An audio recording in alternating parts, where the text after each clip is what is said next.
Boxing King Media in association with Boxroad. Delighted to have with me trainer, coach, manager Shane McGuigan. Shane, good to see you here in Slough.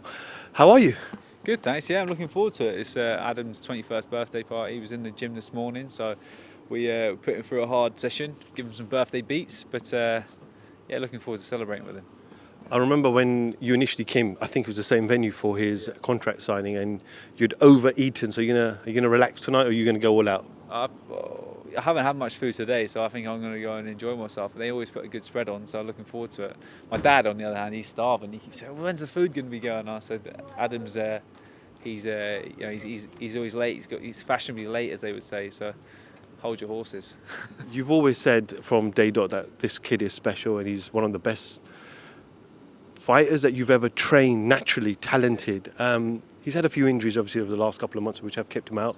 Is that a concern for you now moving forward as well? Obviously, I know one hand was bone, other was more kind of an infection, but much concern moving forward?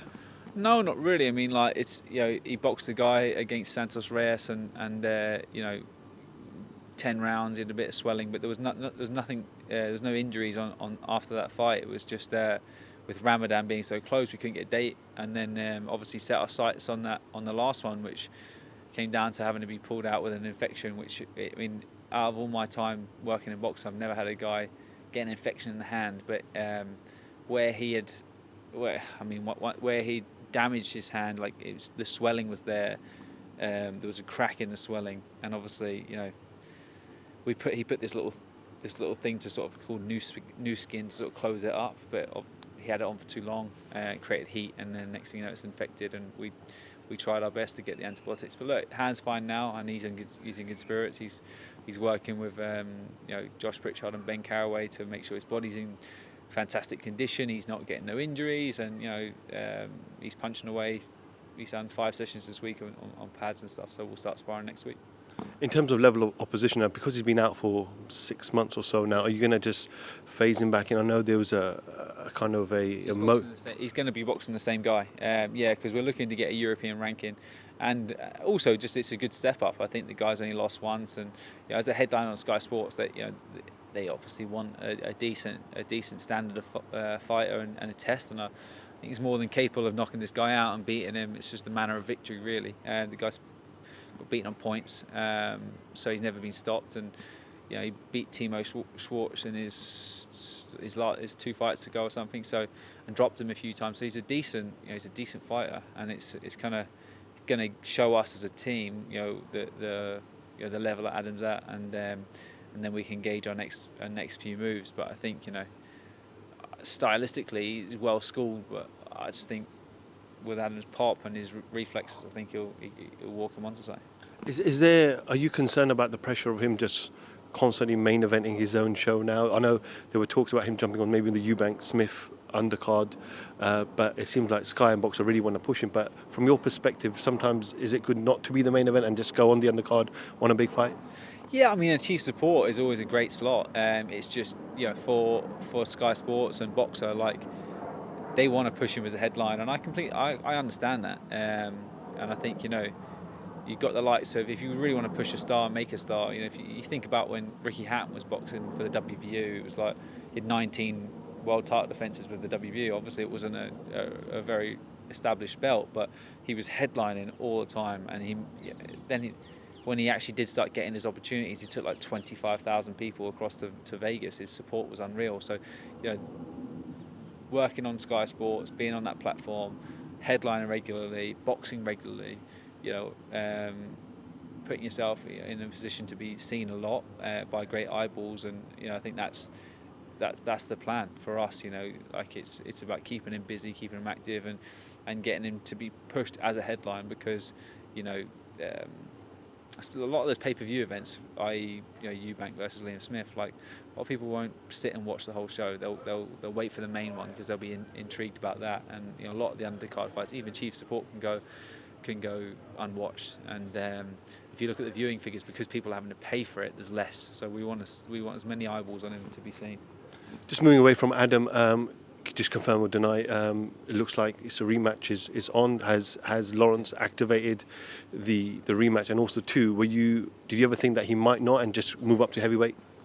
I think he should have moved up to heavyweight. If you ask me, genuinely, I think his best days are going to be at heavyweight. I think they're slightly slower. I've worked with him for 3 years, and I know what he's about. I know that he can settle heavyweights. I mean, and he's a bit more buoyant when he's got that weight on him. And I think the best version of Lawrence was in my gym, and I knew that watching the spar, I knew that there was a lot, like if there was 10-ounce gloves on without head guards, I think I always knew that was going to be a possibility. But and I think it's going to be the same again. Obviously Lawrence wanted to activate it. There was potential of him going up to bridgerweight and fighting the Polish guy for the bridgerweight world title. Obviously he would have needed a win before doing that. But then he still was asking for a rematch at some stage, and I thought, what, if we've got to rematch this guy, if he really is adamant about it, then we'll just do it now, because it makes the most sense. And yeah, I think that's going to be looking like the tail end of the year. Back in Bournemouth or somewhere else? Yeah, I mean, we would hope that it'd be back in Bournemouth. I think it does the most business sense. It's just whether there will be a break in the season to get it outdoors, but then it's a risk getting that time of the year outdoors, or we could just put it in the bick and just ram it out. There's also the possibility of going to Manchester or London, but unless you've got a real heavy undercard, it's not going to do that. It's not going to do that well for tickets wise. We know Sky's plan, it looked like it seemed, or Boxer's plan was Riap will go away, win a world title, come back and have that rematch with Billion for a unification. Opataya now signs with a co-promotion deal with Matchroom, so smart move. But how difficult do you think this will become now for Richard? Does he go across? We know Dan Aziz decided not to take a world title. Obviously that wasn't a mandatory, but Dan Aziz, he didn't want a world title shot. He wanted to fight Boatsi, so. But that wasn't a mandatory. This is a mandatory. So if Riap decides to walk away, then what does he do? Well, a bit like the Dan Aziz situation, Boatsi is probably he's going to generate more money than fighting for a world title. It's the same with Riakporhe versus Crispin Smith or Lawrence Okolie. But there's merit in being a world champion, then going into a unification fight, and that's what we've always said. We've always said, like, this deserves it. It deserves a unification fight. And if he can't get Jay Opataya, why doesn't he go for Goulamirian? Goulamirian's screaming out for a fight, and I think stylistically, like, yes, it's going to be hard for 4 or 5 rounds, but Richard's a big puncher. Goulamirian's hittable. He's reasonably slow. I think that's actually a winnable. I think, to be honest, it would be a more winnable fight for Richard than a mover like Opataya. So I think, with my business thinking hat on, I think they should just choose that route, because it wouldn't be hard to get him to get him. I think he's highly ranked. I think it wouldn't be hard to get that fight over the line. I know that Goulamirian was asking for a lot of money to box Crispin Smith, and we obviously chose.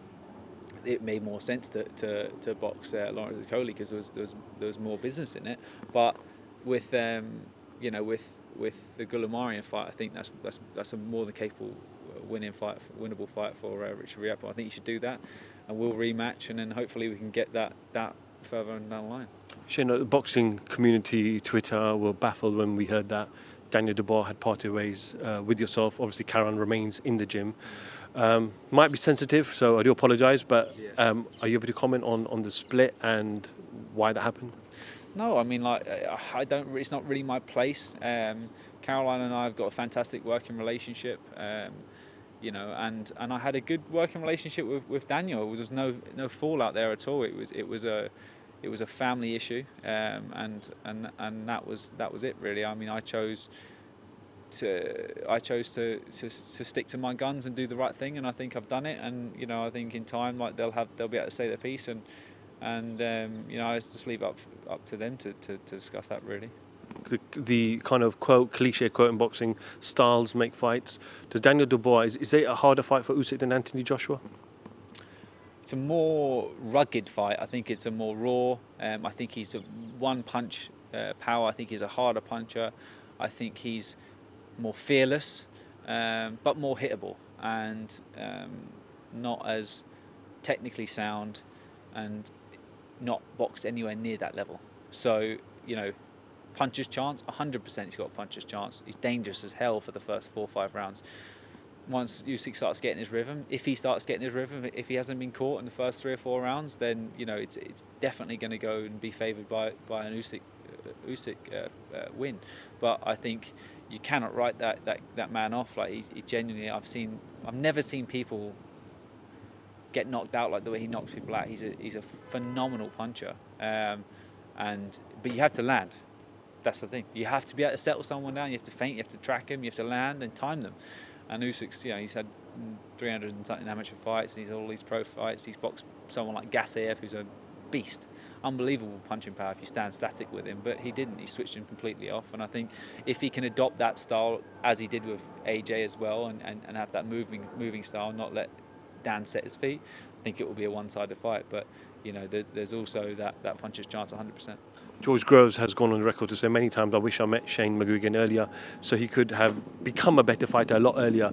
With Daniel teaming up with Don Charles now, jumping straight into one of the biggest fights of all, the biggest fight of Daniel's career so far. One of the biggest fights in boxing in terms of there's 3 belts, there's 3 heavyweight belts on the line. Do you know what I mean? It's unbelievable that to get that opportunity. Sorry.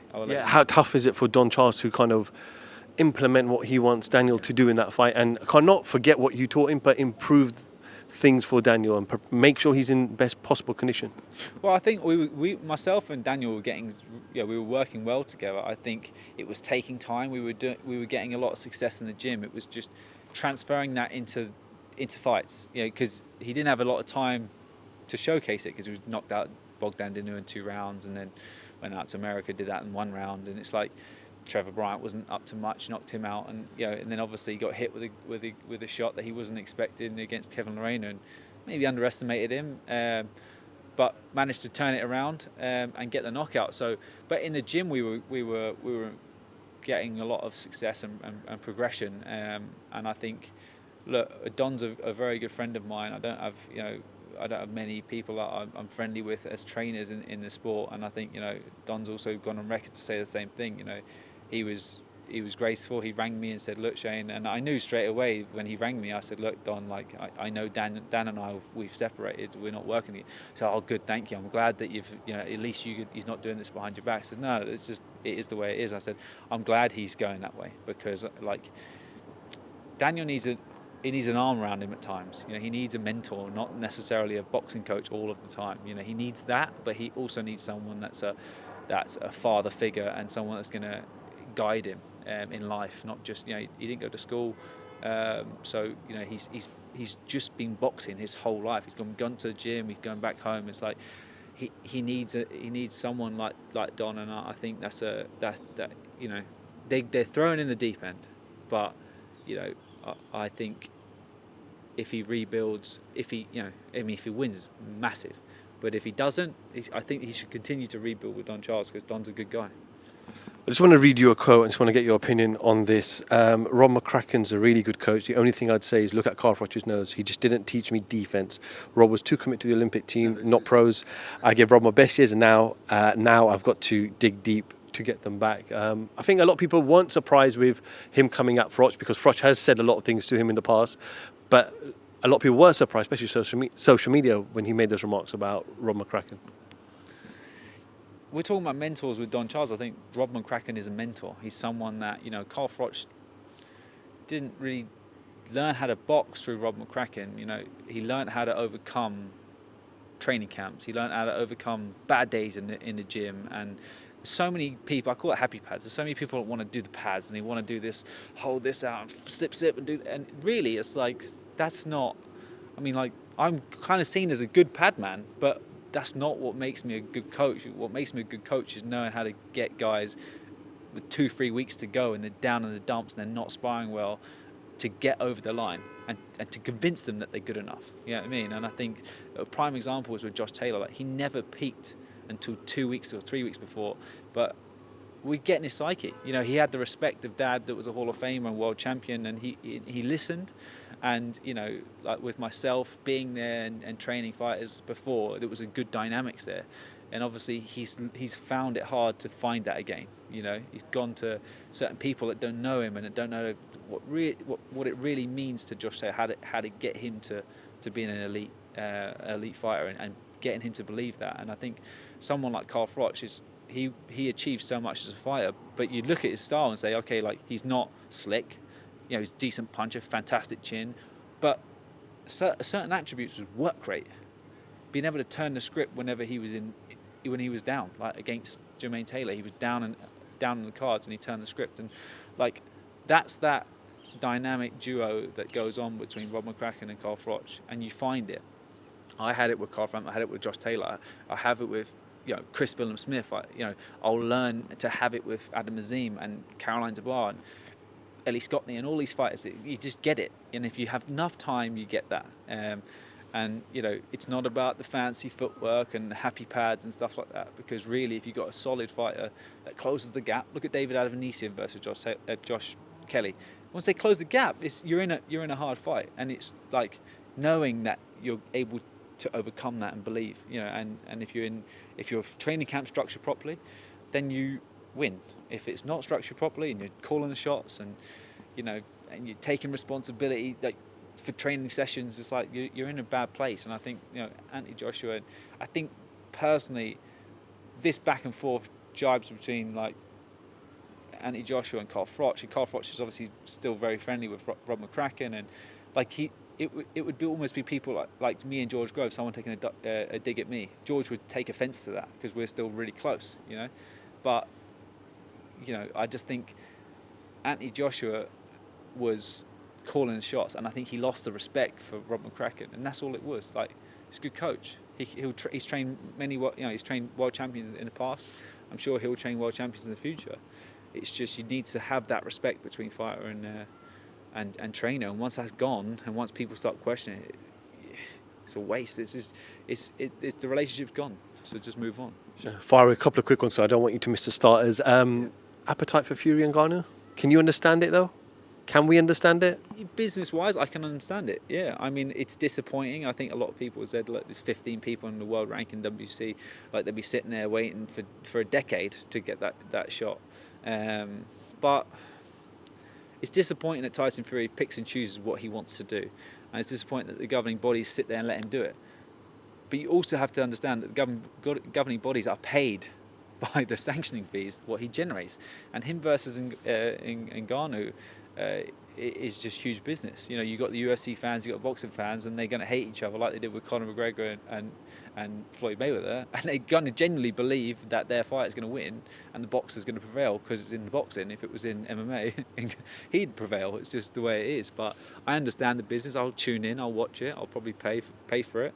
And that's that. But I think we can't complain because we've got Terence Crawford versus Errol Spence Jr. We've got all of these mega fights. You've got Inoue versus Fulton. You've got the list would go on. Gervonta Davis just boxed Ryan Garcia. It was great. It's great for boxing. And what's good, and I genuinely hope that Terence Crawford versus Errol Spence is a fantastic fight. I hope it's not like a Pacquiao versus Mayweather. But I don't think it will be, because Crawford lets his hands go. He's a defensive fighter, but he's not too defensive. And Errol Spence always presses the pace. So it's just one of them that's going to be a great showcase for our sport. And look, if we can finally get that. I mean, I genuinely think that Tyson Fury versus Usyk is going to be a terrible fight. I don't think it's going to be an amazing fight. I just think they'll try and outthink each other, and then none of them are massive punchers. Be a lot of wrestling and a lot of holding coming from Fury to try and slow him down, and I think he won't have that concussive pop to be able to stop him with one shot, but he'll kind of bludgeon him and win on like a 8-4 or a 7-5 sort of points. But I don't think it'll be a great fight, So hope he walks Francis Ngannou into a shot so we can just put all that boxing versus MMA chat to bed. Shane, appreciate a little bit of your time. Go enjoy the food, and I'm sure we'll catch up with you very soon. Thanks, mate. Appreciate it. Shane McGuigan for Boxing King Media. Thank you.